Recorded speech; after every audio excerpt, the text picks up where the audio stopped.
आज सगळीकडे भाषेवरून भांडणं, मारहाण, हिंसा, जातीवाद याच गोष्टी दिसत आहेत.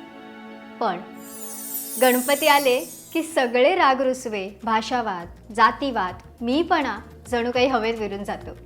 आणि मग या जातीवाद आणि भाषावादाची जागा घेतं प्रेम, आपुलकी आणि एकजुटता.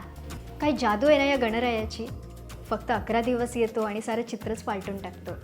म्हणजे बघा, एरवी पबजीमध्ये गुंतलेली पोरं कार्यशाळेत बाप्पा रंगवताना दिसतात.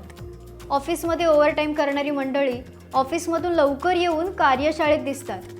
मराठी, गुजराती, मारवाडी अशी नाना प्रकारची मुलं असतात. सगळे श्रद्धेने हे करत असतात. या 11 दिवसात कोणी कोणाची जात पाहत नाही.